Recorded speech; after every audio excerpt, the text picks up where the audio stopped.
Hello， 大家好，我是亚瑟，欢迎各位回到你宝贝的指甲频道。这个影片呢，我们又要回到关于指甲店经营的系列影片。这一集我想跟大家聊的事情是呢，我对台湾美甲业未来的预估，站在一个美甲店老板的立场去看未来10年、20年之内，台湾美甲业可能会发展的一个走向跟趋势。这个大系列呢，应该会连载10多个影片，来讲解我对美甲业的看法，我们过去的经验、现在的手法、未来的判断。各位现在看到的是第一集，我们要介绍3个主题。第一个是美甲师都是独立的，然后再来是美甲业的高低差异将会扩大，第3是大众服务的连锁将会变多。请各位往下看。正片开始，台湾美甲业未来的预估。对于我来说，我对于台湾美甲业的未来是非常看好。在我的眼中，台湾美甲业是一片光明啊。对比于欧美或日本的发展，台湾的美甲业还有很多倍的成长空间，等着我们的美甲同行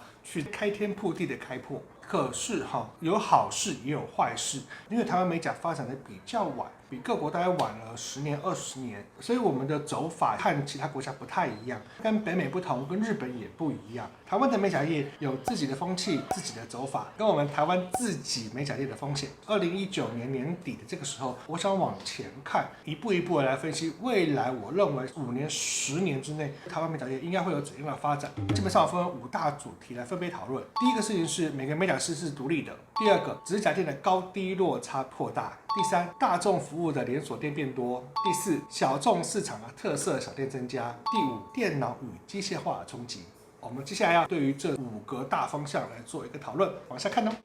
每个美甲师都是独立的，没有错。基本上呢，台湾大多数的美甲师都已经是半独立存在的状态了。大多数的店家跟美甲师之间是互相拆账制的，虽然他是店家的员工，可是他们采取依比例拆账的方式去计算他们的钱。在未来几年美甲师的独立性会越来越强，越来越强。主要有3个因素会让美甲师成为一个独立的个体。第一个，专业服务难以量化；第二个，满足客户成为指标；第3，个人与组织是合作关系。来，我们来谈一下为什么。首先，最重要的是专业服务无法量化。在此时此刻，用店家的角度来看美甲师，大多数的店家都无法去控制美甲师做出来的品质，所以说采取跟美甲师拆账的方式。这跟发型师也好，这跟按摩师也好，状况有点类似。就是说呢，如果客户不满意美甲师，那么客户就不会买美甲师的账。客户不买美甲师的账，那么客户他就不会来消费，不会来消费，美甲师就没有生意。所以美甲师为了要维持基本的收入，所以必须把自己做好，去满足客户，等于是把控制品质的权利转到美甲师身上，让美甲师自己去控制自己的品质。好，这第一个咯。第二个就是满足客户成为最重要的指标。也就是说，大多数的时候，我们满足客户为第一条件。有很多时候不一定是做指甲的品质优先，有些客户的要求就是我就要便宜，我就要迅速，我就要浮夸，甚至可能有些客户还会有我们现在想象不到的各种需求。所以满足客户会成为一个最重要的指标。然后再来是个人与组织是合作关系，所以说这几年外包工作的盛行，或者像 Uber 外送平台，或者是专业契约人员的风潮慢慢兴起。基本上我也认为，在未来的美甲世界里面每一个美甲师和美甲店之间基本上是呈现一种合作的关系，他们不是互相稽核，他们是互相合作。美甲店有部分是依赖美甲师，美甲师有些部分是依赖店家。这个地方我们在未来应该也会开一个影片来专门讲这个小点，今天就点到为止就好。指甲业高低差扩大，目前台湾美甲业价格属于中间层的价格最多，便宜的店家比较少，昂贵店家也比较少，属于一种拱形曲线。我觉得在未来会改变这个曲线，慢慢的会变成是便宜的超多，然后中阶的没有这么多，高阶的变多。为什么会这么说呢？那是因为呢，有3点是影响未来台湾美甲业价格的因素。哪3点呢？第一个，普通服务的店家价格均一；第2，特殊技术的店面毛利丰厚；第3，特殊服务霸占小众市场。普通服务的店家价格均一，就好比说剪头发、按摩、按脚、做脸这一类型，在台湾已经很成熟的专业服务业，其实他们普通的服务价格是均一化的。像一般的按摩，我们就认为900块，然后油压我们就认为1200，按脚我们就认为在600到700之间，一般的做脸我们就认为大约600、700，一般的剪头发我们就认为它的价格应该落在500到700之间，洗头发的价格落在150到200之间。同样的，在未来一般的做指甲，那么出现一个平稳的均价，只要你勉强及格，只要你跟大家差不多，那就应该是拿那个金额。各位要知道一个事情是，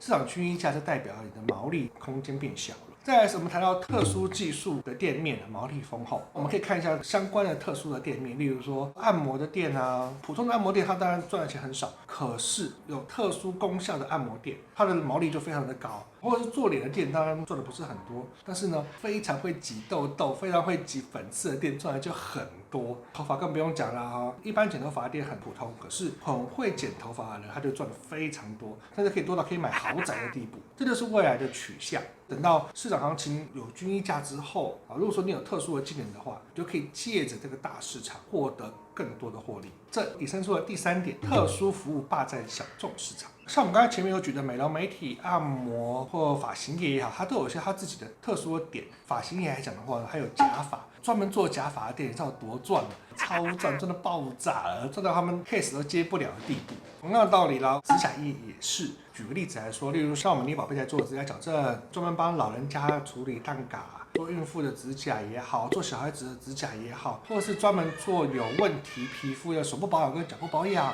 在未来等到市场更开阔，更多人认可美甲业之后，这些专业性的利基市场，它会变得更专精，获利会更丰厚。只要你能够掌控特殊的技术，你就能够雄霸你那个小小的小众市场。这些小众市场不管它再小，只要你能够抓得够，只要你能够抓得紧，原则上来说，你的收入都可以非常的好的。大众服务的连锁店变多，在录这个影片的时候，美甲店基本上是没有什么连锁店的。在我自己的判断在未来连锁店应该会慢慢推行起来。和其他国家跟地区不一样，台湾的美甲连锁店应该有3大特色：第一，平价连锁店普及；第二，定义了基本美甲的水准；第三，消费者的客户评价成为主流。第一点，平价连锁店普及。未来美甲连锁店应该是走平价店的路线，用连锁店的形式降低总成本的需求，因为连锁店有比较多的人分担房租、水电管理、网络宣传这一类固定成本，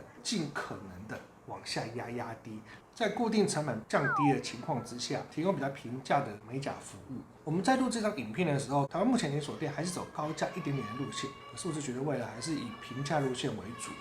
前阵子有一个日本的最大的美甲连锁店杀进台湾，那时候把我吓坏了，因为他们还是走日本的偏高价路线，这个很可惜的，几年之后他们断羽而归全面撤出。第二个事情是定义了基本的美甲水准，随着平价美甲店的发展，我慢慢的也会把基本的美甲业的水准定义出来，也就是说美甲助理是什么样子，我们可以慢慢就定义出来了。准美甲师是什么样子，2级美甲师长什么样子，1级美甲师是什么样子美甲业资深老师是什么样子，慢慢的就会凝结出一个大概的形式。不像现在学了3个月的人都说自己是美甲师，那网络上会吹嘘自己，都说自己是无敌大师。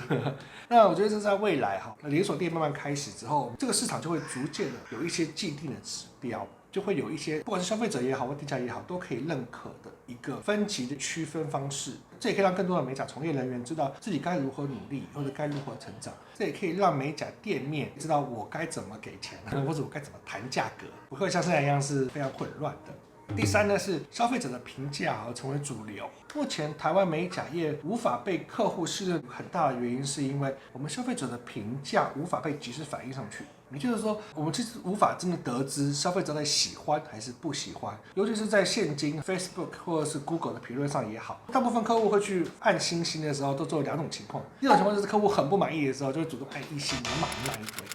那再来就是呢，店家要求，拜托帮我按赞，所以客户给5颗星，然后给好评。这是很两极化的做法，导致什么结果呢？导致要不就客户很不满意，然后才会按你不好；要不就是客户按的都是很好。那这种东西其实一般消费者看了也腻了。我们会需要一个平台去反映客户的满意程度。这未来会怎么形成？这我不太知道。我所能期待的事情是，不同的连锁店也会定义他们自己的市场定位。他们也会有他们自己的一个评分机制，慢慢也会影响整个美甲业去接受消费者对于我们的真实反馈跟评价。现在在此时此刻，消费者评价并没有真正的实质影响美甲业的生存跟我们的定价。可是我觉得在未来，消费者真实的评价跟反馈将会主导一个美甲师以及一个美甲店它的生意跟它的营运状况。感谢各位看完上半集，下半集还有2个很重要的大标题要继续研究台湾美甲业的未来。如果各位有兴趣的话，可以在下面资讯栏里面找一下，会有下集的连结资讯。谢谢各位这一集的参与，请按赞、订阅、小铃铛。如果觉得这个事业值得分享的话，请各位分享出去，让更多的人知道指甲店经营的一些心法、手法。无论你是客户、同行，或者是想要踏进这个行业的人，我们都诚挚的邀请你继续follow我们这一个系列的影片。